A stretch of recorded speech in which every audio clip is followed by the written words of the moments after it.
berdasarkan prasangka atau asumsi. Gitu loh.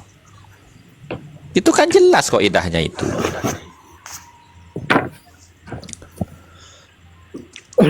Jadi kalau cuma pakai apa kaidah dzonni, nanti ilmu nasab kan jadi acak-acakan itu, Gus.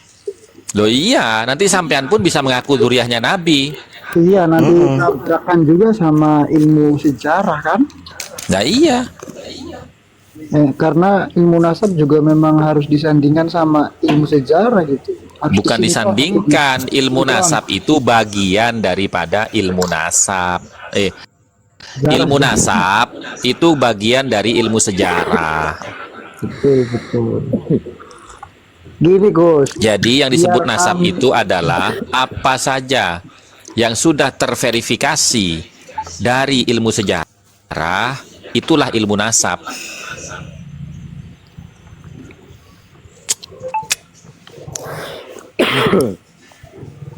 Gitu teman-teman. Jadi ini secara dasar aja, Gus. Saya itu ini, Gus. Apa alhamdulillah ibaratnya paham dasar-dasar ilmu nasab gitu loh, Gus. Nah iya, makanya kan saya itu meluangkan waktu dan pikiran itu untuk merangkum dasar-dasar kaidah penetapan nasab dan dan sebab-sebab batalnya nasab atau alasan-alasan nasab itu diragukan. Itu tujuannya apa? Untuk memudahkan semua orang dari berbagai macam kalangan untuk memahami, sehingga tidak mudah dibodoh-bodohi orang-orang yang membelokkan dalam narasinya tentang kaedah-kaedah ilmu nasab gitu loh. Berapa banyak kebohongan-kebohongan itu?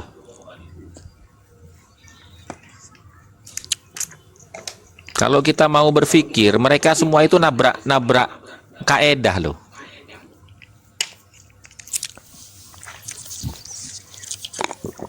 Contoh misalkan, ketika mereka kekeh menggunakan kitabnya Al-Janadi, As-Suluk fi Tabaqatil Ulama'i wal Muluk, mereka kekeh menggunakan Jawharus Syafaf, padahal kedua-duanya itu bukan kitab nasab.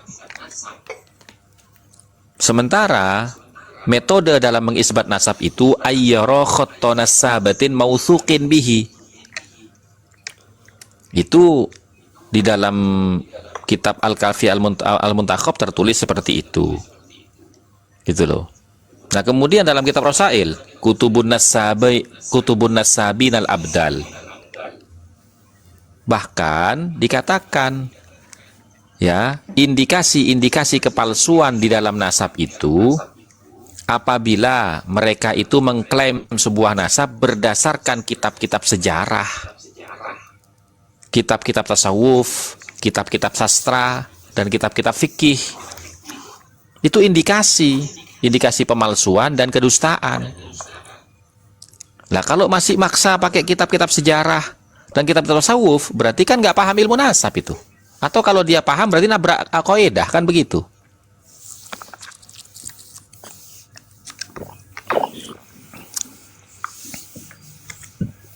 Ya, Kang AC, katanya yang boleh bicara nasab adalah ahli nasab. Jadi bicara kubur harus ahli kubur. Begini Bang AC, Kang AC, ya kan? Tanyain sama mereka, apa sih standarisasinya ahli nasab itu? Mereka sendiri gak akan tahu. Justru pernyataan mereka seperti itu membantah nasabnya Ba'alawi loh. Karena sekarang pertanyaan kita, siapa sih ahli nasabnya Ba'alawi itu? Coba, ahli nasabnya siapa coba? Nggak ada, amburadul semua. Nah iya, yang keluar mah Rumel Abbas, Ibnu Khodi, ya kan, celengan togok. Yang keluar model-model kayak gitu. Padahal itu bukan Ba'alawi loh. celengan togok. Sementara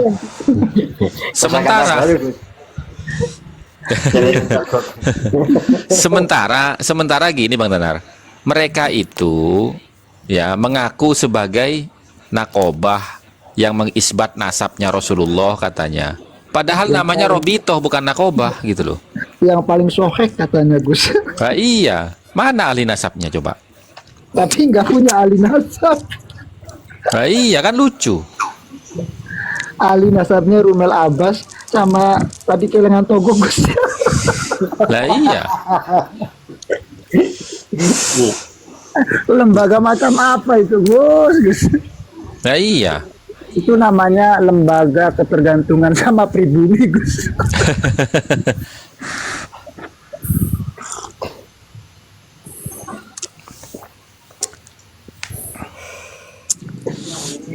Kalau ahli provokasi banyak bagiannya itu Gus. Iya.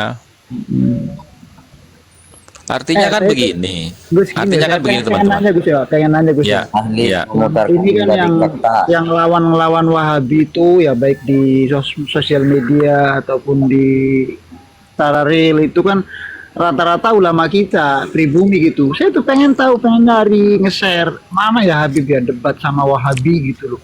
Kok nggak ada gitu loh. Nggak ada. Mereka kan sibuk dawir sama dagangan nasab. Iya, terus di lagi itu Batsu Masail ya dulu pas di pondok ya ikut sejawa Madura.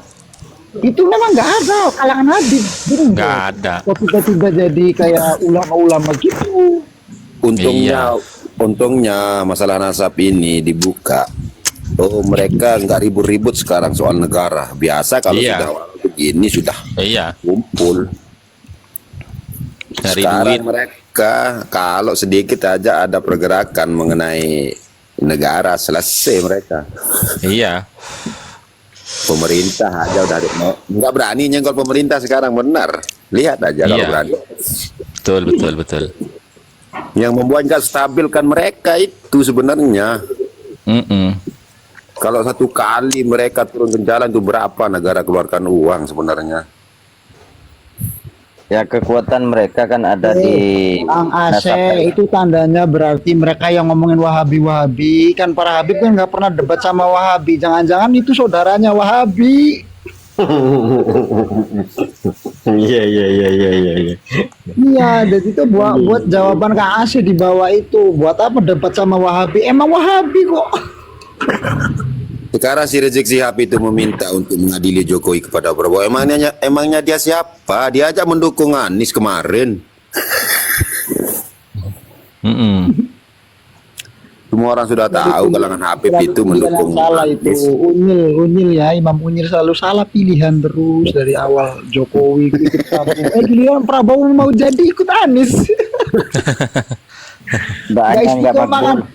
Kayak omongannya itu loh, sama seperti omongannya gak istiqomah. Katanya suruh tes DNA, mantunya mengharamkan. Sama saja sih ya. Kan mereka nggak pernah mau sejalan sama NU sebenarnya. Harusnya iya, karena mereka kan punya organisasi sendiri. Ngapain ngeribut-ributin NU itu?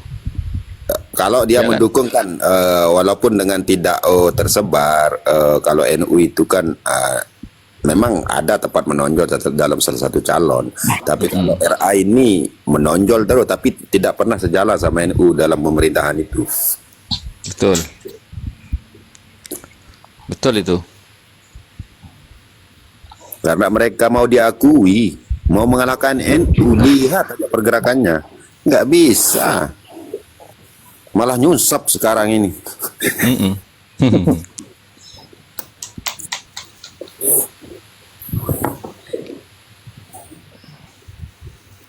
Mbak Lawi. Jadi kalau kita mau melihat track record mereka ya teman-teman ya, ketika mereka itu dalam keadaan lemah, mereka itu akan menjilat gitu loh. Benar-benar. Tapi ketika mereka sudah merasa kuat gitu kan, itu mereka akan menunjukkan bahwasanya dirinya itu paling superior gitu loh. Ngajak-ngajak jihad apa itu kan. Tapi coba kalau benar-benar jihad, apakah kira-kira mereka itu akan lebih dulu apa enggak di depan gitu? Kira-kira. Kencing di Ya, celana. korbannya Mukibin, Gus. Iya. Kalau di film apa itu Arya Kamandanu itu siapa sih yang ngadu-ngaduin antara Rangga Lawe itu loh?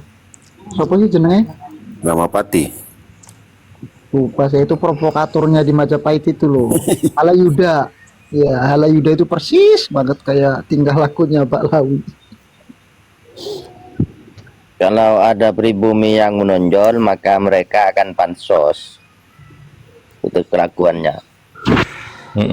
Tapi tujuannya memang untuk jamaahnya. Nggak mau itu para habib deketin orang-orang kecil. Yang dideketin itu kan para kiai, itu suruh di Iya, mereka kan terus ingin lah pansos. sama jamaahnya. Ini loh cucu Nabi, ini loh cucu Nabi kok nggak bisa ngaji. Nah Malu. itu kan aneh, cucu Nabi nggak bisa ngaji. Itu ada yang muda itu dengar baca berjanji kan mau ketawa aja. Yang baru-baru itu, mak kecil itu. Ya Allah. Gimana? Bikin debat yang kecil-kecilan aja Yang kalau itu sama baca berjanji di panggung itu, disuruh baca berjanji kok begitu. gini loh Gus, kalau sama Ya. Pak Lawi nggak usah debat yang terlalu berat ya, nasab mah terlalu berat nggak ada, saya yakin nggak ada yang ahli mereka itu. Debat anu aja, ilmu tajwid, ilmu nahwu itu loh. Ilmu tajwid juga yakin saya itu Pak Lawi itu nggak tahu. Nggak usah yang berat-berat gitu loh, kalau naikin ke Komal Habib itu mati ketemu bah apa namanya gitu aja udah seperti Tengku Kori bener itu.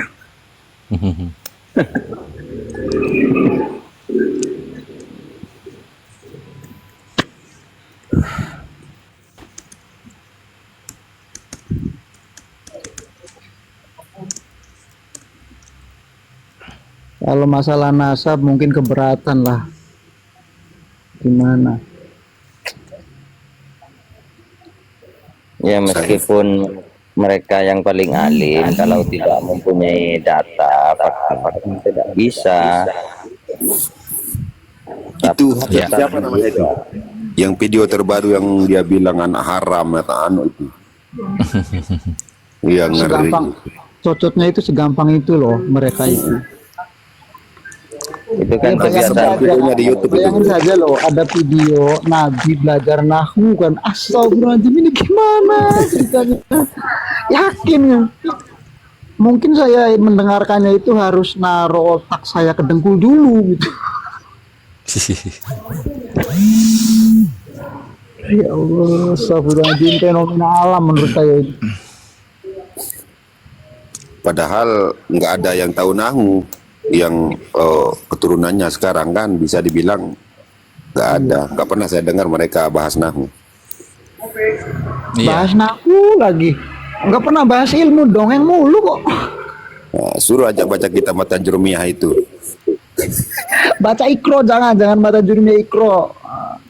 Ikro aja saya yakin itu antara Matobi'i sama yang panjang pendeknya itu loh, ngawur. Dari halaman pertama setelah baca suruh jelaskan maksudnya itu terus. Gimana gini ya, Pak Alawi itu dari kecil sudah dipuja-puja sama gurunya Betul. loh, merasa lebih mulia daripada gurunya. Iya. Gimana ilmu mau masuk? Gimana nanti gedenya kan tambah congkak, udah dari kecil loh, kakinya udah diciumin. Si gurunya mau negur takut Habib. Coba pikir gimana cara ilmu masuk. Itu anaknya siapa sih yang biasa pakai baju merah-merah itu yang dua? Yang ngelakuin 17 Agustus kemarin ketawa aja. Gak tahu tuh. Yang penting itu anak Yahudi paling itu tuh.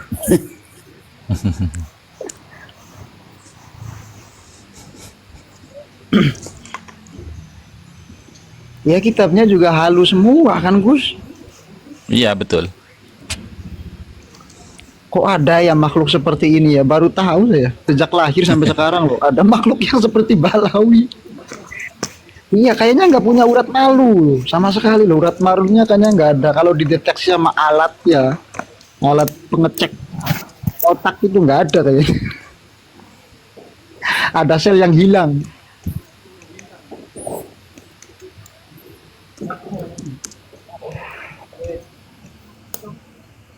Pembahasannya apa ini Gus?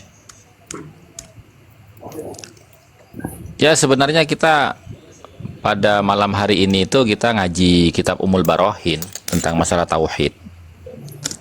Tapi ya bebas aja lah, biar enak. Karena saya sambil melanjutkan tulisan ini.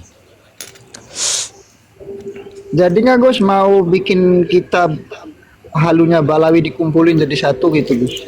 Itu kan ini apa si Fakurokoba yang bikin. Biarkan Fakurokoba yang bikin. Nanti dikirim sama kiai-kiai se-Indonesia Gus. Assalamualaikum warahmatullahi wabarakatuh, Gus. Ya, Waalaikumsalam.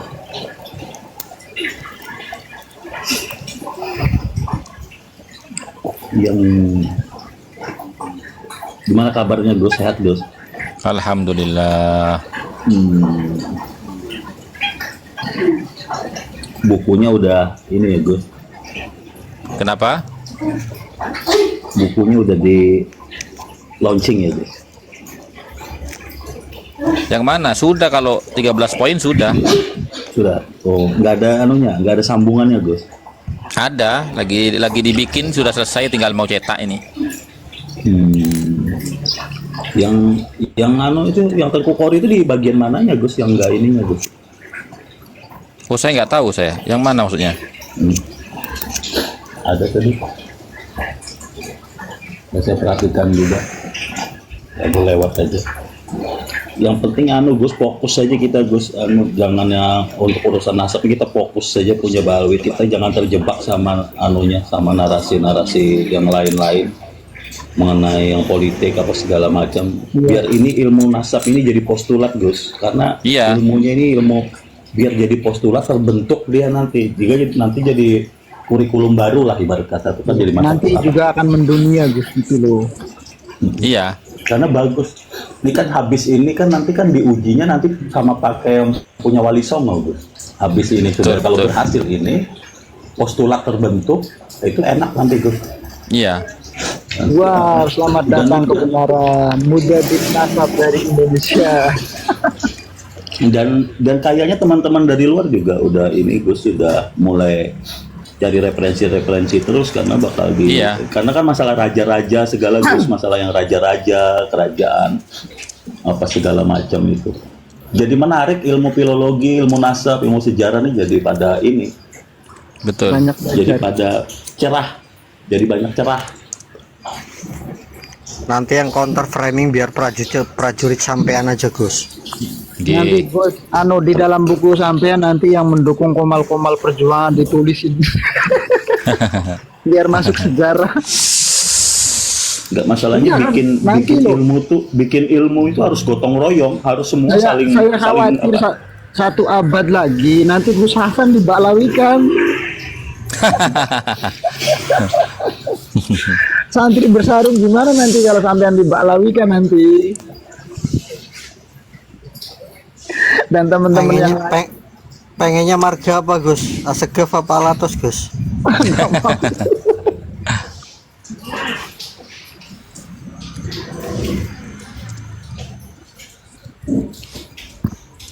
Ini gara-garanya apa nih Gus?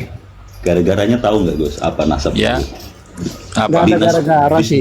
Disduk Capil itu nggak didirikan sejak abad 3 itu masalahnya.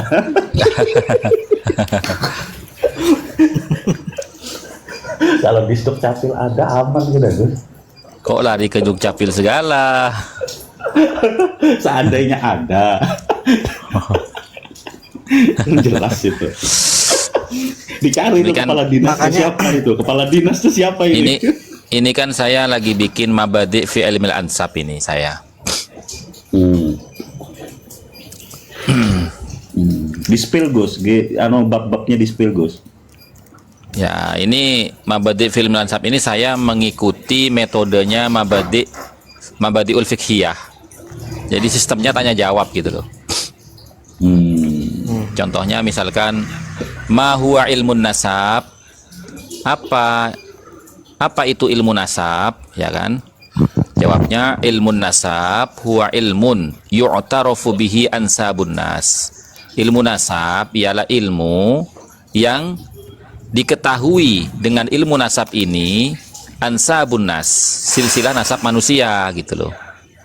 Wal ghardu minhu, dan tujuan daripada ilmu nasab ini itu al-ihtirazu anil khata', menjaga kemungkinan dari kesalahan fi nasabi syakhsin, di dalam nasabnya seseorang gitu loh. Itu yang disebut ilmu nasab. Ma hukmu ilmin nasab, apa hukumnya ilmu nasab itu? Ilmu nasab yungqasamu ala qismaini. Ilmu nasab itu dibagi menjadi dua bagian. Al-awwalu, yang pertama, nasabun qarib, nasab yang dekat.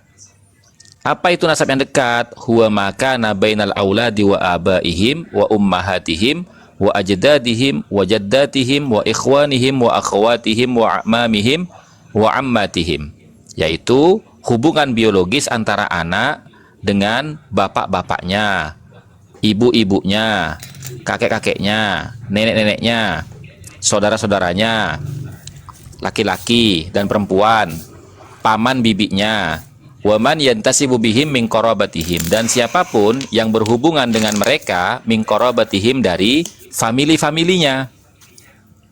Fahukmuhu, maka hukumnya nasab dekat ini wajibun, wajib diketahui. Wasani, dan yang kedua, nasabun ba'id, yaitu nasab yang jauh.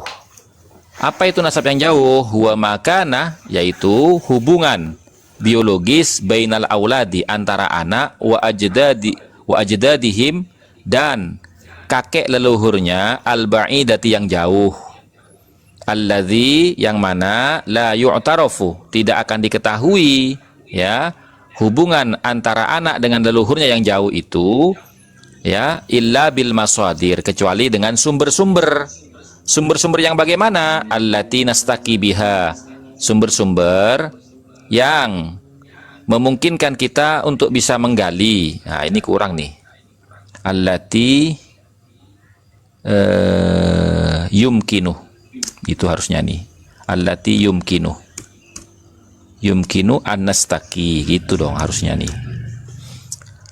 Ya, alladzi la yu'tarafu intisabuhum, yang mana tidak bisa diketahui ketersambungan nasab mereka, anak dengan leluhurnya, illa bil masadir, kecuali dengan sumber-sumber, allati, yang mana sumber-sumber itu, ya, yumkinu, memungkinkan, an-nastaqi, apabila kita menggali biha, dengan sumber-sumber tersebut, silsilati nasabihim, silsilah nasabnya, gitu loh.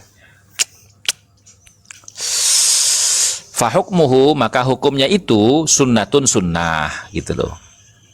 Kemudian fakaifa hukmu nasabi ahli baiti Rasulillah, bagaimana hukumnya mengetahui nasabnya keluarga Nabi Muhammad, min dzurriyyatihi sallallahu alaihi wa alihi, dari kalangan keturunannya. Nah, amma hukmuhu, adapun hukumnya mengetahui nasab keturunan Nabi Muhammad itu fardu alal kifayah, fardu kifayah. Kama fil ashbah wan nadhair, sebagaimana yang termaktub dalam kitab Al-Ashbah wan Nadhair lil Imam As-Suyuti, yang ditulis oleh Imam Suyuti. Kullu mudda'in mumtahanun li'anna kulla da'wa la yasihhu biduni burhanin aw dalilin. Tiap-tiap orang yang bertanya itu mumtahanun, harus diuji kebenarannya.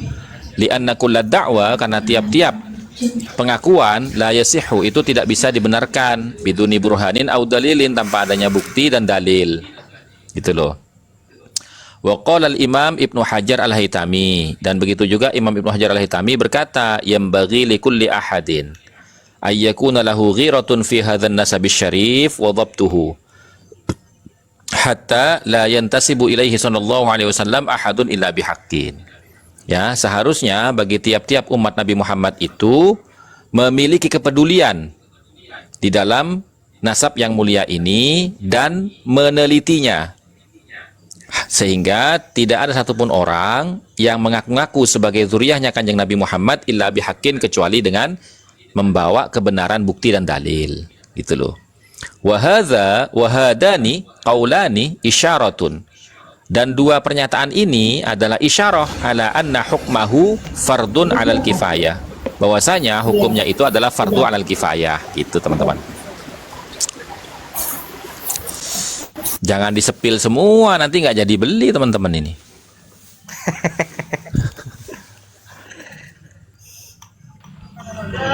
Terus mau tanya nih Gus ya,